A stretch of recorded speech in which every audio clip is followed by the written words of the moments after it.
ஹரி ஓம். கிருஷ்ணனின் கீதையின் ஒரு துளி என்கின்ற இந்த சேனலை பார்த்து கொண்டிருக்கும் அனைத்து சகோதர சகோதரிகளுக்கும் அடியேனின் அன்பான வணக்கங்கள்.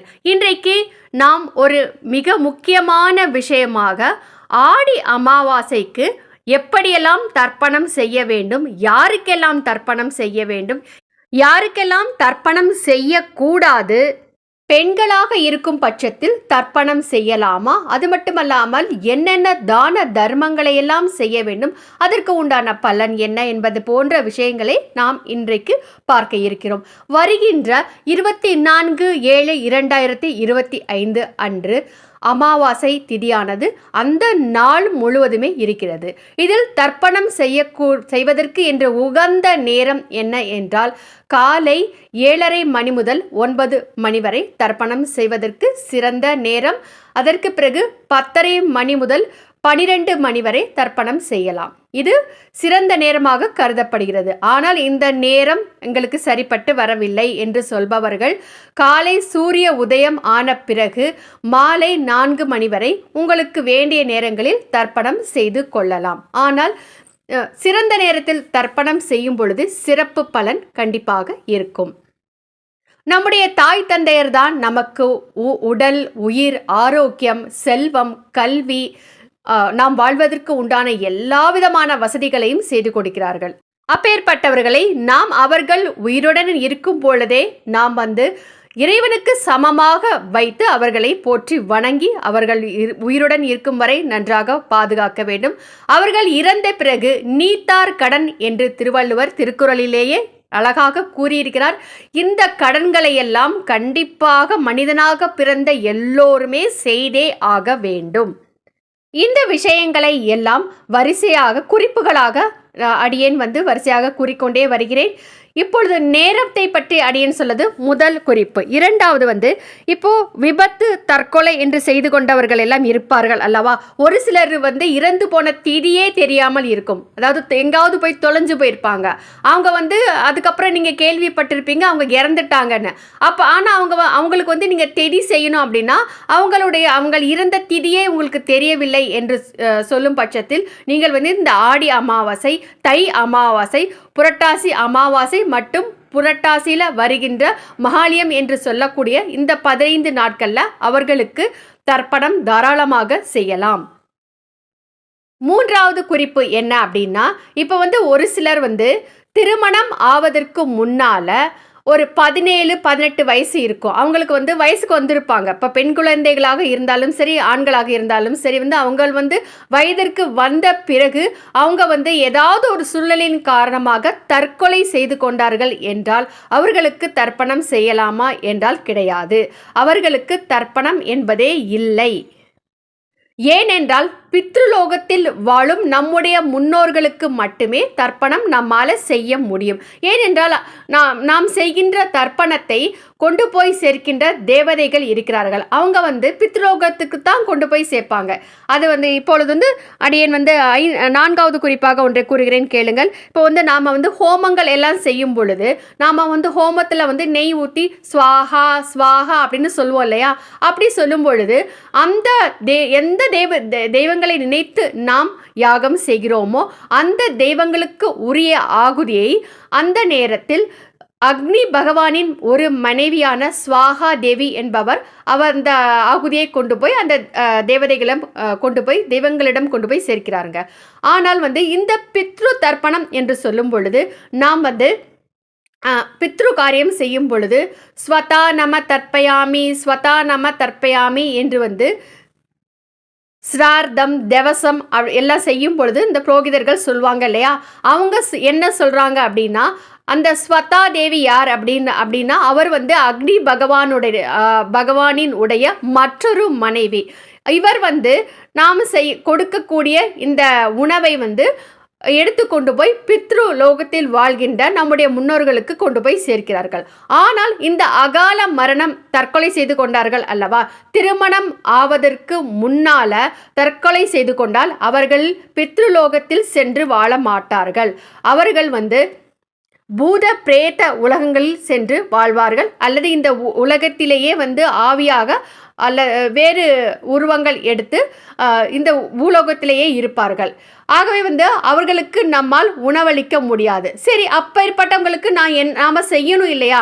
அவங்க இதை கேட்டால் சம்மந்தப்பட்ட நபர்களுக்கு மனசு கொஞ்சம் கஷ்டமாக இருக்கும். அவங்களுக்கும் நம்ம ஏதாவது செய்யணும் அப்படி என்று சொல்லும் பொழுது அவர்களை நினைத்து இந்த நாளில் தாராளமாக அன்னதானம் மற்றும் எல்லா விதமான தான தர்மங்களை செய்யலாம். அப்படி அவர்கள் அன்னதானமும் தண்ணீர் தானமும் மேலும் ஆடை போன்ற எல்லா விஷயங்களையும் நாம் தானம் செய்யும் பொழுது அதை அந்த பலனானது அவர்களுக்கு போய் சேரும். அதனால் அவர்கள் பசியாறுவார்கள். இதே சின்ன வயசுல இறந்து போயிட்டாங்க. இப்போ சின்ன குழந்தையா இருக்கும் பொழுது வயசுக்கு வராத பெண் குழந்தைகளும் சின்ன பசங்களும் ஒரு 7-8 வயசு ஆண் குழந்தைகளும் ஏதாவது ஒரு நோய்வாய்ப்பட்டு இறந்து போனார்கள் என்றால் அவர்களுக்கு அம்மா பெட்டி அப்படின்னு சொல்லுவாங்க இல்லையா? அந்த கன்னி சாமி பெட்டி அப்படின்னு சொல்லுவாங்க. இதை பற்றி தனியாக ஒரு வீடியோவில் நான் பதிவேற்றம் செய்கிறேங்க. அந்த மாதிரி அவங்களுக்கு பெட்டி வச்சு அவங்களுக்கு வருஷத்துக்கு ஒரு தடவை அவங்களுக்கு அவங்கள சாமியாகவே நினச்சி வழிபாடு செய்வாங்க. சரிங்களா? இப்பொழுது 6வது குறிப்பு என்ன அப்படிங்கிறத நம்ம பார்ப்போம். இப்போ தர்ப்பணம் செய்யும் பொழுது நாம் என்னென்ன செய்யணும், என்னென்ன செய்யக்கூடாது அப்படிங்கிறத பற்றி நம்ம பார்ப்போம். இன்னைக்கு அன்றைய தினம் அமாவாசை தினம் தர்ப்பணம் செய்ய வேண்டும் என்றால் காலையிலேயே நன்றாக குளித்து வீடுகளை எல்லாம் சுத்தம் செய்துவிட்டு நாம் சாப்பிட்றதுக்கு முன்னால் தான் நம்ம தர்ப்பணம் செய்யணும். சாப்பிடாம வெறும் வயிற்றில் தர்ப்பணம் செய்கிறது தான் ரொம்ப நல்லது. வாசலில் கோலம் போடக்கூடாதுங்க. வாசலை தெளிச்சிட்டு சும்மா விட்டுறணும். இந்த செம்மண் காவின் அப்படின்னு சொல்லுவாங்க, அதை மட்டும் போடலாம். கோலம் போடக்கூடாது. வீட்டில் விளக்கேற்ற கூடாது. தலையில் பூ வச்சுக்க கூடாது. இது மாதிரி இருந்துட்டு நாம் தர்ப்பணம் செய்யலாம். இப்போ 7வது குறிப்பு, தர்ப்பணம் செய்யும் பொழுது எப்படியெல்லாம் செய்யணும் அப்படிங்கிறத நம்ம பார்ப்போம். இப்போ ஐயருங்க தான் பூணூல் போட்டுக்கணுமா அப்படின்னா கிடையாதுங்க. ஏனென்றால் எந்த பகவத்கீதையில் சொல்லியிருக்காங்க, வேதியர், வேந்தர், வேளாளர், சூத்திரன் என்று இப்படி 4 வர்ணத்தவர்களுக்குமே பூணூல் இருக்கிறதுங்க. ஆகவே எல்லோருமே பூணூல் அணிந்து கொண்டு தர்ப்பணம் செய்வதுதான் மிகவும் சிறப்பு. நாம் நல்ல காரியங்களுக்கு இப்போ கல்யாணம் போன்ற சுபகாரியங்கள் இல்லை வீட்டில் எப்போவுமே இருக்கும் பொழுது பூணூல் அணிந்து கொண்டவர்கள் இடது தோளில் பூணூல் அணிந்திருப்பார்கள் அல்லவா? ஆனால் இந்த தர்ப்பணம் செய்யும் பொழுது பூணூலை கண்டிப்பாக ஞாபகமாக மாற்றி அணிந்து கொள்ள வேண்டும். வலது தோளில் இருந்து இடது கை வழியாக வருமாறு இந்த பூணூலை மாற்றி அணிந்து கொள்ள வேண்டும். அப்படி மாற்றி அணிந்து கொண்டு தர்ப்பணம் செய்ய வேண்டும். அதற்கு பிறகு 8வது குறிப்பு என்ன என்றால், நிறைய பேர் சொல்லுவாங்க பூஜை அறையில் தர்ப்பணம் செய்யலாம் அப்படின்னு. கண்டிப்பாக பூஜை அறைக்குள் தர்ப்பணம் செய்யக்கூடாது.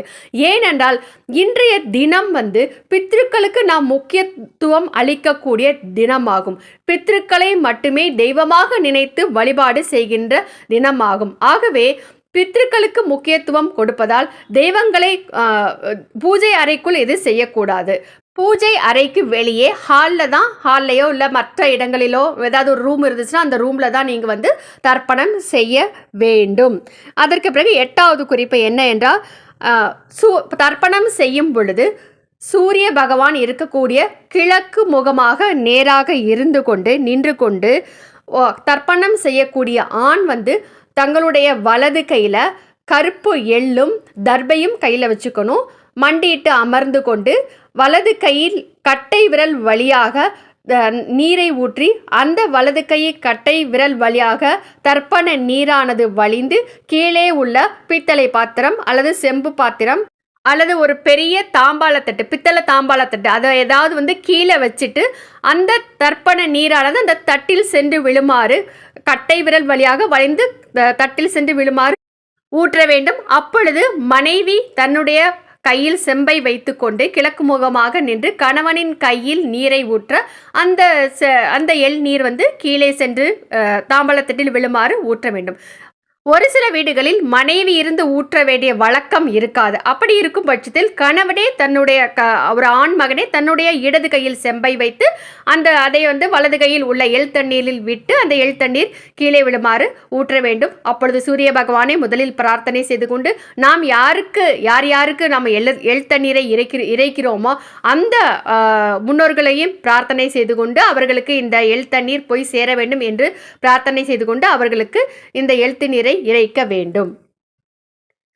இப்பொழுது 9வது குறிப்பு என்ன அப்படிங்கிறத நம்ம பார்ப்போம். இப்போ எள் தண்ணீர் இறைச்சாச்சு. இந்த தண்ணியை என்ன செய்யறது அப்படிங்கிறது ஒரு கேள்வி இருக்கும். நிறைய பேர் சொல்லுவாங்க, துளசி செடிக்கு போய் கொண்டு போய் ஊற்றிடலாம். அதே மாதிரி வில்வ மரம் இருந்துச்சுன்னா அது ரொம்ப நல்லது இல்லையா, அங்கே போய் ஊற்றிடலாம் அப்படின்னு சொல்லுவாங்க. அந்த காரியத்தை கண்டிப்பாக செய்யக்கூடாது. அப்படின்னா எங்கே போய் செய்யணும் அப்படிங்கிறது சொல்கிறேன். இது 10வது குறிப்பு. ஆறு, குளம், கிணறு போன்ற இடங்களில் கொண்டு போய் சேர்க்க வேண்டும்.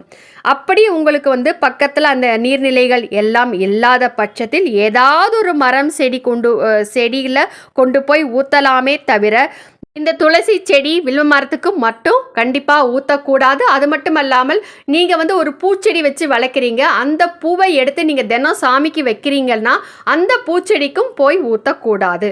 நீங்கள் வேறு ஏதாவது ரோட்டில் இருக்கிற மரம் செடி கொடிகளுக்கு கொண்டு போய் இந்த தண்ணீரை ஊற்றி விடலாம். இப்பொழுது 11வது குறிப்பு. இப்போ நல்லபடியாக எள் தண்ணீர் இறைத்து நாம் சாமி கும்பிட்டதுக்கு பிறகு அதுக்கப்புறம் என்ன பண்ணுவோம், படையல் வச்சு பூஜை பண்ணுவோம் இல்லையா. அப்படி படையல் வைத்து பூஜை செய்யும் பொழுது யாருக்கு நம்ம படையல் வைக்கிறோமோ அவருடைய படம் இருக்கு இல்லையா, அது தெற்கு முகமாக பார்த்து இருக்குமாறு வைக்க வேண்டும். ஏனென்றால் யமன் திசை தெற்கு, ஆகவே அவங்களோட படம் தெற்கு முகமாக பார்த்து இருக்க வேண்டும். அவருக்கு இடது பக்கம் யார் படத்தில் இருக்காரோ முன்னோர்கள், அவர்களுக்கு இடதுகை பக்கமாக வாழை இலையில் நுனி இருக்குமாறு வைத்து அந்த இலையில் உங்களுக்கு அவங்களுக்கு என்னென்ன பிடிக்குமோ, உங்களுக்கு என்னென்ன செய்யணும்னு தோணுதோ அந்த மாதிரியான எல்லா காய்கறிகளையும் சைவ படையல் மட்டுமே வைத்து வழிபாடு செய்வது மிகவும் சிறப்புங்க.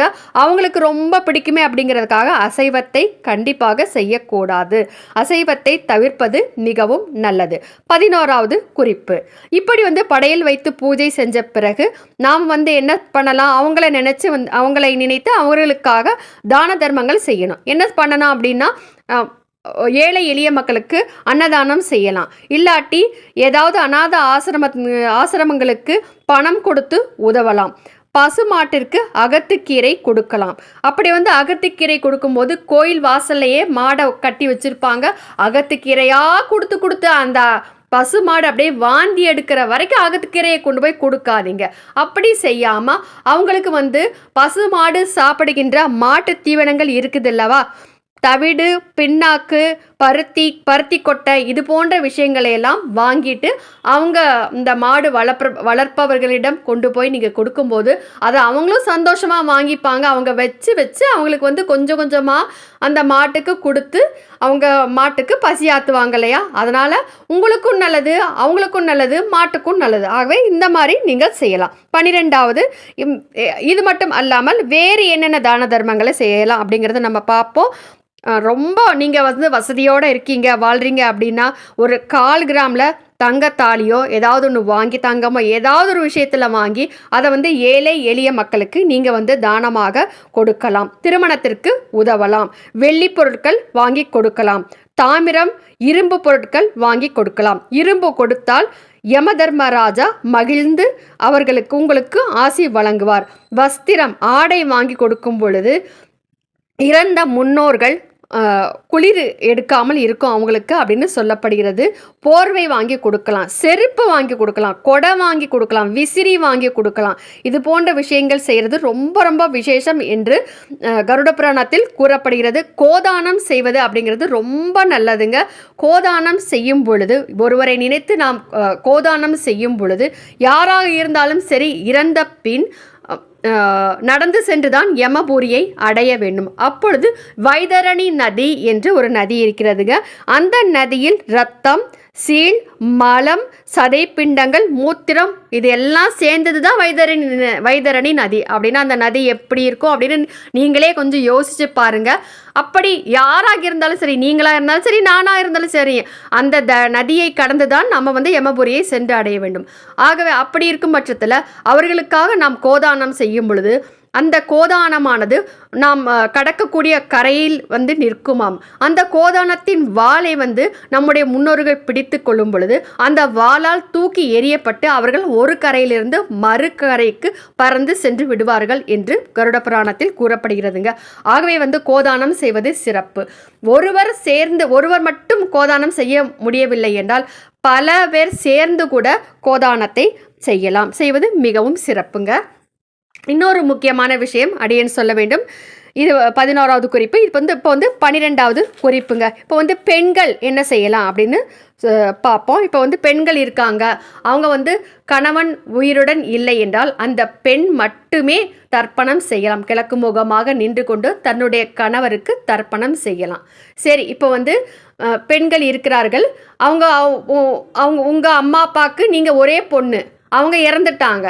இப்போ வந்து என்ன பண்ணுறது அப்படின்னா, உங்களுடைய கணவரோட சேர்ந்து மகனும் மருமகனும் சேர்ந்து வந்து தர்ப்பணம் செய்யலாம். ஆனால் எப்பொழுது செய்யணும் என்றால், உங்களுடைய கணவருக்கு தந்தை தாய் இருக்கும் பட்சத்தில் அவர் வந்து தந்தைக்கு தான் முதலில் தர்ப்பணம் செய்யக்கூடிய அனுமதியானது இருக்கிறது. ஒரு மகனாகப்பட்டவன் தன்னுடைய தந்தைக்கு தர்ப்பணம் செய்த பிறகுதான் மற்றவர்களுக்கு செய்ய வேண்டும். அப்படி ஒரு தந்தை உயிரோடு இருக்கும் பட்சத்தில், உங்களுடைய மாமனார் உயிரோடு இருந்தாங்கன்னா, நீங்கள் பெண்ணாக இருக்கும் பட்சத்தில் உங்களுடைய தாய் தந்தை இல்லை என்றால் அவர்களுக்கு உங்களால் தர்ப்பணம் செய்ய முடியாது. அப்படின்னா நீங்கள் என்ன பண்ணணும் அப்படின்னா, அவர்களை நினைத்து நல்ல வந்து தான தர்மங்களை நீங்கள் செய்யலாம். அப்படி செய்யும் பொழுது உங்களுக்கு ரொம்ப நல்லது. இந்த ஆடியன் முன்னால் சொன்ன எல்லா விதமான தான தர்மங்களையும் நீங்கள் வந்து செய்யலாம். அது மட்டும் அல்லாமல் அன்றைய தினம் மாலையில் போய் உங்களுக்கு வந்து எந்த விஷ்ணு கோவிலாக இருந்தாலும் சரி, சிவனுடைய கோவில்களாக இருந்தாலும் சரி, அங்கே சென்று நீங்கள் வந்து விளக்கேற்றி அவர்களை நினைத்து வழிபாடு செய்யும் பொழுது அவர்களுக்கு நல்ல பலன் கிடைக்கும். அதனால் நீங்கள் ஒன்றும் மனசு கஷ்டப்பட வேண்டிய தேவையில்லை. ஐயோ, என்னால் பெண்ணாக பிறந்துட்டேனே, என்னால் வந்து செய்ய முடியலையே அப்படின்னு எல்லாம் ஒன்றும் நினைக்காதீங்க. நீங்கள் வந்து கண்டிப்பாக செய்யலாம். அதே மாதிரி வந்து ஒரு ஆண் இருக்கும் பொழுது உங்களுக்கு வந்து அப்பா இருக்காங்க, ஆனால் உங்களுக்கு தாத்தா பாட்டிக்கு வந்து உங்கள் அப்பா வந்து தர்ப்பணம் செய்யறதில்ல, தேவசம் செய்யறதில்ல. ஆனால் நீங்கள் செய்யலாமா அப்படின்னா கண்டிப்பாக நீங்கள் செய்யக்கூடாது. உங்கள் அப்பா தான் செய்யணும். உங்கள் அப்பா செய்ய முடியலை அப்படின்னா அவங்கள நினச்சி நீங்களும் இதே மாதிரி தான தர்மங்களை நீங்கள் செய்யலாம். அதனால் வந்து உங்களுக்கு உங்களுடைய ஆசீர்வாதம் கண்டிப்பாக கிடைக்கும். ஆகவே வந்து எந்த ஒரு ஆணும் தன்னுடைய தந்தைக்கு தர்ப்பணம் திதி செய்த பிறகுதான் அவனுக்கு வந்து மற்றவர்களுக்கு திதி தர்ப்பணம் செய்வதற்கான அனுமதியானது வழங்கப்படுகிறது. இது கருட புராணத்தில் கூறப்பட்டுள்ளதுங்க. இப்பொழுது 14வது ஒரு குறிப்பு என்ன அப்படிங்கிறத நம்ம பார்ப்போம். இப்பொழுது ஒரு தந்தைக்கு வந்து 4 மகன்கள் இருக்கிறார்கள் அப்படின்னு வச்சுக்கோங்களேன். 4 பேரும் சேர்ந்து அவர்களுக்கு வந்து திதி தர்ப்பணம் திவசம் போன்றவற்றை செய்வது ரொம்ப சிறப்புங்க. அவர்களுக்கு உங்களுடைய தந்தை இறந்த திதி அன்றுதான் நீங்கள் வந்து கண்டிப்பாக திதி தர்ப்பணம் அவருக்கு செய்ய வேண்டும். அப்படி இறந்த தேதியே தெரியாமல் போகின்ற பட்சத்தில் மட்டுமே இந்த தை அமாவாசை, ஆடி அமாவாசை, புரட்டாசி அமாவாசை, புரட்டாசி மகாலய என்று சொல்லப்படக்கூடிய 15 நாட்களில் செய்ய வேண்டுமே தவிர, திதி தெரியும் பட்சத்தில் அப்போ திதி என்று தான் நீங்கள் செய்யணும். ஒரு தந்தைக்கு தன்னுடைய மூத்த பிள்ளை மட்டும் திதி தர்ப்பணம் செய்யும் பொழுது அந்த பலனானது அவர்களுக்கு பின்னால் பிறந்த பிள்ளைகள் ஒரு 4 பேர் இருக்காங்கன்னா அந்த எல்லாருக்குமே அந்த பலனானது கிடைக்கும். ஆனால் அதே மனசில் நினச்சிட்டு அண்ணன் தான் செஞ்சிடாருல்ல நாம் வந்து செய்யாமல் இருந்துடலாம் அப்படின்னு நீங்கள் நினச்சிங்கன்னா, கர்ம பலன் என்று பார்க்கும் பொழுது அந்த கர்மம் செய்யக்கூடிய அந்த கடமையானது எல்லா பிள்ளைகளுக்குமே உண்டு. அதை நினைவில் வச்சுக்கோங்க. அண்ணன் செஞ்சிட்டாரு, நம்ம செய்யாமல் இருந்துடலாம், அதனால் வந்து அவர் செஞ்சாலே நமக்கு எல்லா பலனும் கிடச்சிருதே அப்படின்னு நீங்கள் நினச்சிங்கன்னா, கர்ம பலன் அப்படின்னு பார்க்கும் பொழுது அது உங்கள் அண்ணனுக்கு மட்டும்தான் கிடைக்கும், மற்றவங்களுக்கு கிடைக்காது. ஆனால் ஒரு 4-5 பேர் பிள்ளைகள் இருந்தார்னா எல்லாரும் சேர்ந்து ஒரே வீட்டில் உட்கார்ந்து இந்த திதி தர்ப்பணம் போன்றவற்றை செய்கிறது ரொம்ப ரொம்ப சிறப்பு. உங்கள் குடும்பம் வந்து நல்ல வாழ்வாங்கு வாழ்ந்து நீங்கள் செழித்து முன்னேறுவீர்கள். முன்னோர்களுடைய ஆசிதான் உங்களுடைய எல்லா விதமான முன்னேற்றத்திற்குமே காரணமாக அமையும். பிள்ளை பாக்கியத்தையும் பெற்றுக் கொடுக்கும். 15வது குறிப்புங்க என்ன என்றால், அன்றைய தினம் மாலையில் எல்லோருமே அருகில் உள்ள கோவிலுக்கு சென்று முன்னோர்களை நினைத்து தீபமேற்றி வழிபாடு செய்வது மிகவும் சிறப்பு.